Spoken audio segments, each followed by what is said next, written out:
Oi, crianças! Aqui quem fala é a professora Daniele. Essa é a nossa aula de língua portuguesa. Hoje nós vamos falar sobre neologismo, tá? Vamos começar aí pela etimologia da palavra, que é o estudo da origem, né, do significado dessa palavra, de onde é que ela vem. E vamos ver que o neologismo vem do grego, né? Neo significa novo, logos, ideia de palavra, e ismo é um sufixo que forma substantivos, então juntando tudo isso aí a gente tem a palavra neologismo. E prestando atenção um pouco nessa etimologia, você vê aí nova palavra, a gente já consegue entender o que é neologismo, né? Então, neologismo é o nome que a gente dá para a criação de uma nova palavra ou uma palavra já existente, a qual a gente atribui um novo significado para ela, tá? O neologismo, eles são criados pelos processos de formação das palavras na língua portuguesa, que inclusive a gente já estudou, né? E os principais processos, como você já sabe, são composição, por aglutinação e justaposição, derivação, que vão ter várias aí, né? Prefixal, sufixal, parasintética, etc. Abreviação, combinação, intensificação, hibridismo, reduplicação, esses a gente não viu todos ainda, tá? E estrangeirismo, que é a importação e empréstimo de palavras de outras línguas. Estrangeirismo a gente vai falar um pouco mais no final dessa aula, que eu vou adentrar um pouco mais, né? E aí, a gente pode dizer que existem diferentes classificações para os neologismos, né? Porque eles têm diferentes propósitos. E, inclusive, um neologismo pode se encaixar em mais do que uma categoria, né? Em mais de uma categoria. E os três principais, né? Há uma divergência aí entre os linguísticos, né? Alguns falam que só tem esses três aí, o lexical, o semântico e o sintático. Tem uns que falam que existem mais de 9, existem outros, mas de qualquer forma, esses três são os principais. E eu vou explicar um por um, tá? Vou começar então pelo neologismo lexical. Então, o neologismo lexical, ele indica uma palavra nova que foi criada para indicar um novo conceito, como, por exemplo, aí a palavra deletar, né, que vem de apagar, que vem do inglês lá, delete, né, que significa apagar. Escanear também, né, que é digitalizar, é uma palavra que vem, inclusive, do nome do aparelho que faz a digitalização, que é o scanner, que é uma palavra também do inglês, e que na nossa língua virou escanear. Clicar, que é o movimento de clicar com um botão no mouse, né? Inclusive, é baseado no barulho que ele faz, o clique, tá? Então, a gente vai ter aí o neologismo semântico, que é quando uma palavra que já existe, né, no léxico da língua portuguesa, ou seja, nas diversas opções da língua que a gente tem, e ela vai adquirir aí um novo significado, como, por exemplo, o gato. Fulano fez um gato na casa dele. A gente é aquela ligação elétrica clandestina, né, que a gente quer chamar a coelba. Pistolão é uma palavra que já existe, pistola, pistolão é um aumentativo de pistola, seria uma recomendação de influência com alguém. Por exemplo, vai ter lá um, um, um concurso e fulana foi escolhida. Fulana foi escolhida porque tem pistolão, ou seja, ela foi indicada, né? Aquilo ali foi marmelada. Eu nem coloquei aqui marmelada, mas dava para usar também. Marmelada é o nome de um doce e a gente geralmente utiliza para outra coisa também, que é para dizer que uma coisa foi ilegal ou errada, né? E aí, azular, que é fugir. Fulano azulou, que é fugir. A gente utiliza também muito, que eu não coloquei aqui, o amarelar, né? Fulano amarelou, ou seja, ele desistiu, ele foi, né, ali covarde. Vamos lá, seguindo. O neologismo sintático, né, é uma construção sintática com elementos que já existem na língua e quando eles são combinados, eles adquirem um novo significado. Por exemplo, dar um bolo, né?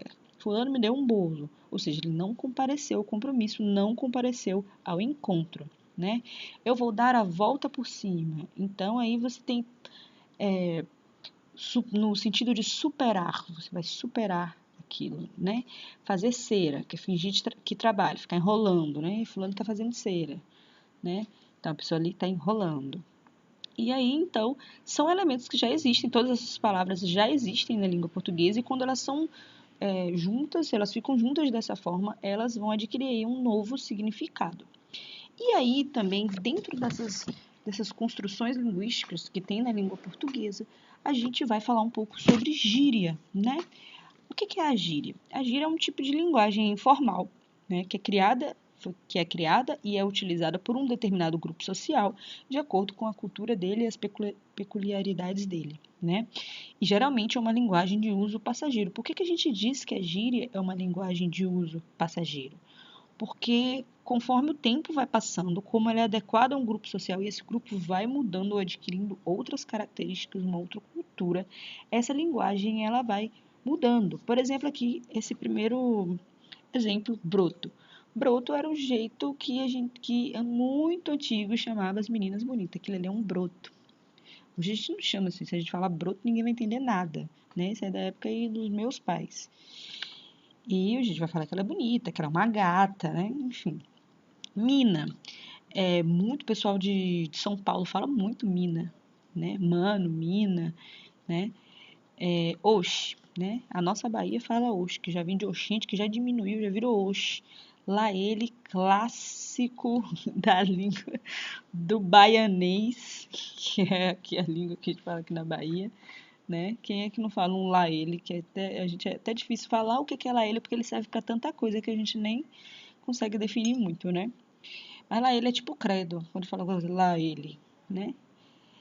Você vai ter aí baba, né? Vamos bater o baba, que é aquele futebol que não é aquele futebol profissional. É o baba que a gente bate com os amigos, né?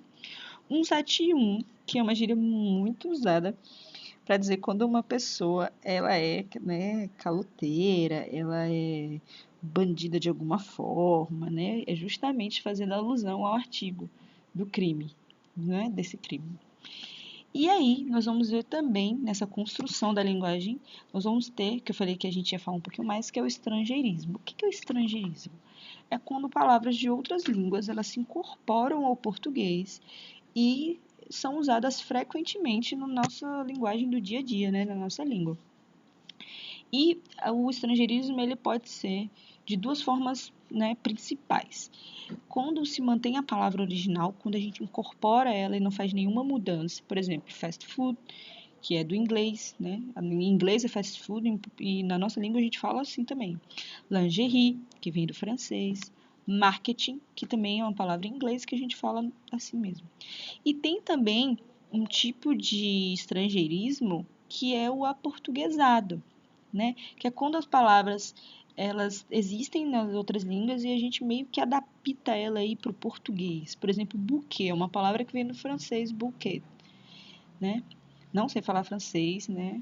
Disfarcem aí, finge que não estão vendo minha péssima pronúncia. Estresse, vem do inglês stress, né? Futebol, que vem de futebol, que é inglês. Deletar, como eu falei. Lembra que eu falei lá sobre a primeira forma de neologismo, que é o lexical, e falei que pode se adaptar em mais de um? Você tem aí no estrangeirismo também, né? Deletar, que é uma palavra que tem lá do inglês delete e que ela foi incorporada para o português, sofreu uma mudança aí, né, na forma de escrever, mas que quer dizer, na verdade, o mesmo significado. Backup aqui, que vem do inglês backup, né? Shippar, que é uma gíria muito usada, principalmente pelos jovens de hoje, e muito usada na internet, que é quando você torce para um casal, né? Um casal, você quer que eles namorem, você quer que eles deem certo, a gente fala, ai, eu shippo muito esse casal. E ele vem do inglês relationship, né? Nem sei se falei certo, mas esse ship aqui é por isso que existe o shippar. O shippar aqui vem desse ship aqui no final. Então, meio que pegou um pedacinho ali e a gente fez aí uma palavra portuguesada aí, né? Certo?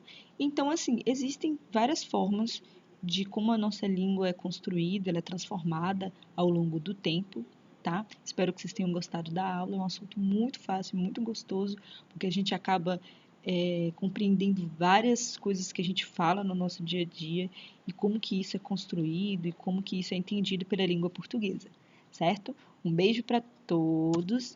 Não esqueçam de assistir o vídeo quantas vezes vocês quiserem e puderem, tá? E também não deixem de tirar dúvidas com a professora. Qualquer coisa, vocês também podem usar a internet como fonte de pesquisa. Um beijo e até a nossa próxima aula.